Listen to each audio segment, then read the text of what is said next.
بسم الله الرحمن الرحيم.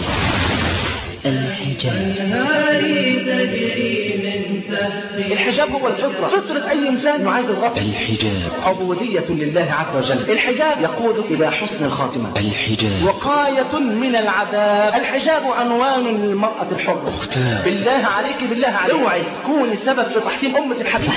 ترضي إن أنت تكوني سبب في تحطيم أمة الحبيب محمد؟ ترضي تكوني سبب في ضياع شباب الأمة المسلمة؟ لا. ترضي تعملي كده؟ ترضي تعملي كده؟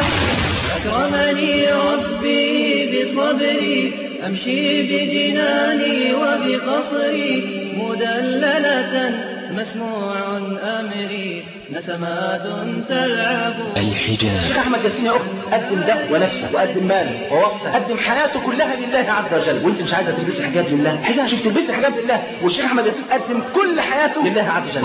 أسألك سؤال، لو عايزة تكيد اليهود، عايزة تخلص عن اليهود، عايزة تنتقم من شارون المجرم السفاح، عارف شارون عمل إيه في أمة الحبيب؟ شارون ده هو اللي قاد المذبحة بتاعت صفرة وشتيلة، قتل فيها كم مسلم؟ 3000 مسلم. شارون هو اللي قاد الحملة لقتل المسلمين من أهل مصر في أرض سيناء، هو صاحب موقعة الثغرة، هو ده شارون. عايزة تنتقم من شارون، البسي حجاب. وكيف؟ ورب الكعبة لبسك للحجاب أشد على اليهود من 1000 مليون صاروخ.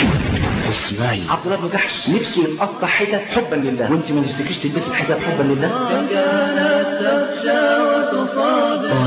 والله عمري ما هخلع الحجاب الا في اليوم اللي البس فيه اكفاني ولا نازله قبل. ودخلت تصلي بحجابها وحيائها فماتت وهي ساجده لله عز وجل. وبدلا من ان تلبس فستان زفافها لبست اكفانها. كم قامت تدعو فجزاها حلل وحلي وأساور.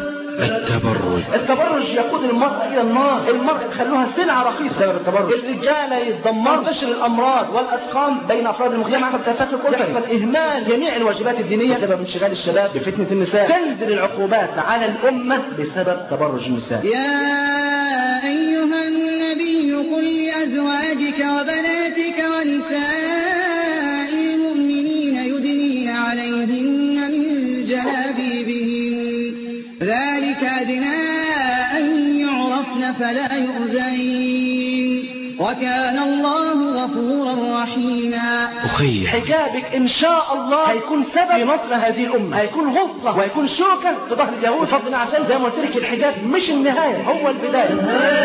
تجري من تحتي وتكلم من شوقي صمتي أوصاني حولي توقظني فتمايل قابل من صوتي. أكرمني ربي بصبري أمشي بجناني وبقصري. السلام عليكم ورحمة الله وبركاته. يسرنا في دار الفردوس للإنتاج الإسلامي أن ننقل لكم عبر إصدار متميز الحجاب وقفة مع النفس لفضيلة الشيخ محمود المصري. والآن نستمع وإياكم إلى مادة هذا الإصدار.